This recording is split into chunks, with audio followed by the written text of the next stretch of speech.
Well, hello there and welcome back to a very Christmassy, short, special edition of the Love Machine podcast.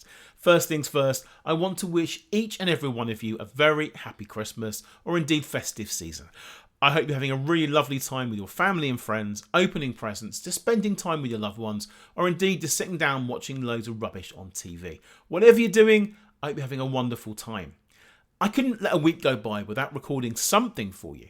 Because do you know what? I've recorded almost 200 episodes of this podcast, and it would be a shame to leave the gap during Christmas Day. So instead, I want to tell you a little bit about what I've been up to and what's coming next for the Love Machine podcast. Now, I've had so many wonderful guests on here, and I've been doing this audio only for this time.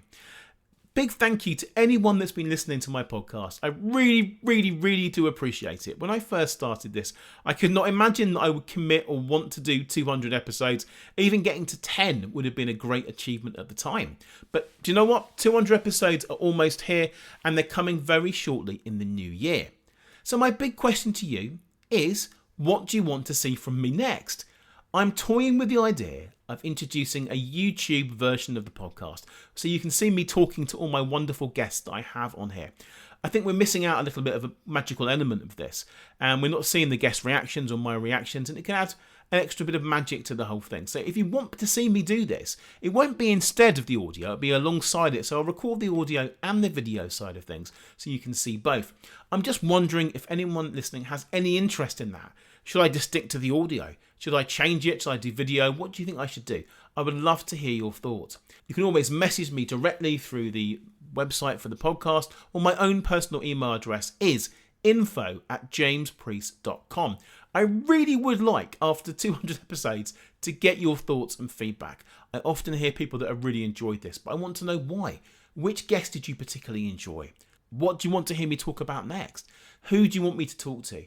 If you've got any ideas, any feedback, please do send it through to me, and I really would appreciate it.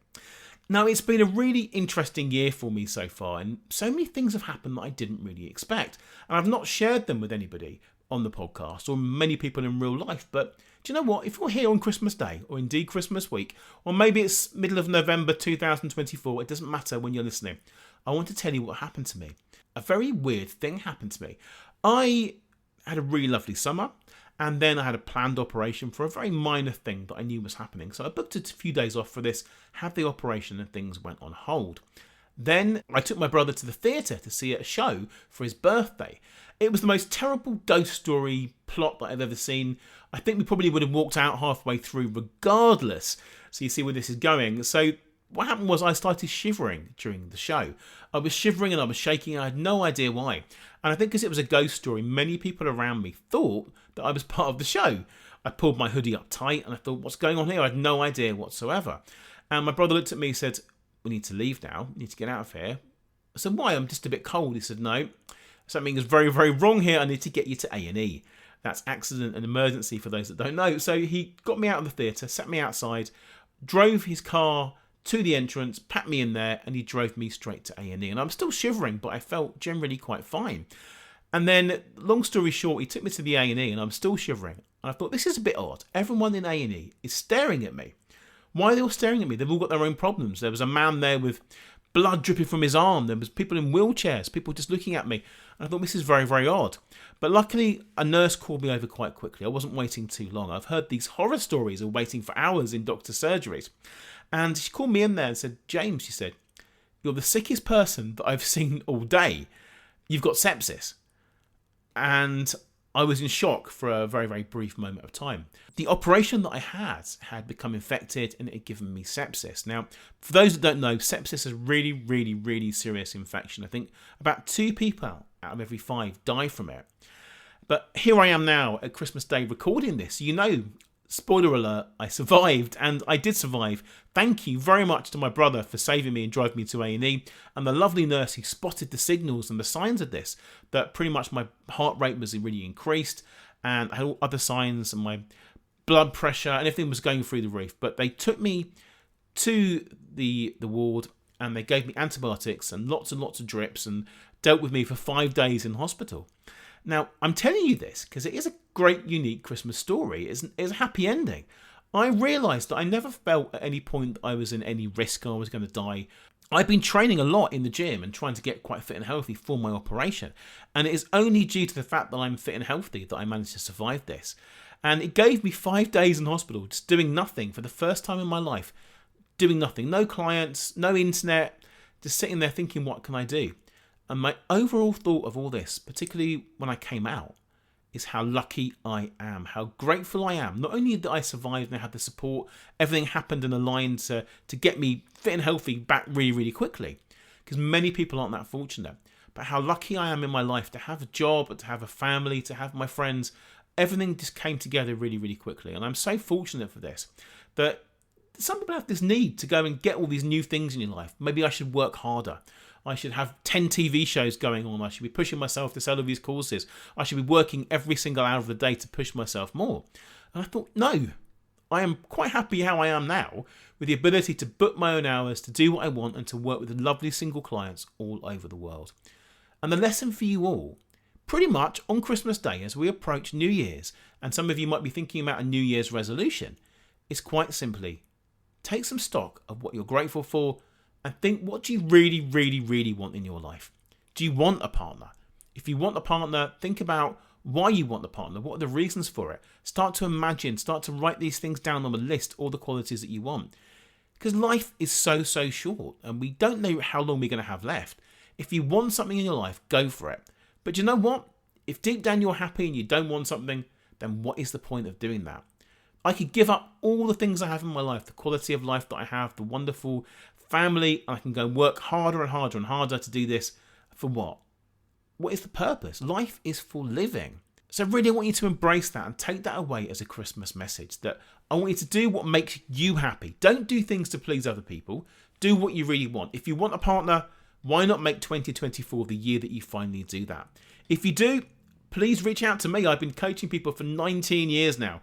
I start to feel very old when I say that, but 19 years of coaching people. And again, you can reach me through my website, jamespreece.com, find out about all my coaching packages, but maybe, just maybe, you should use this week as a moment for reflection. Enjoy the time you have with your family and your friends, all the things that you have going. And if you aren't with anyone this week and you're thinking, I really wish I had somebody, then don't just do nothing. Act on it now. Take some action. Do everything you possibly can to try and meet somebody, because I promise you there is someone out there for everybody. You know what I've realised is this all starts with the foundation of self-love. In the midst of holiday hustle and bustle, let's take a moment just to prioritise ourselves for a change. I've seen incredible transformations in people's lives and dating lives when they truly embrace self-love.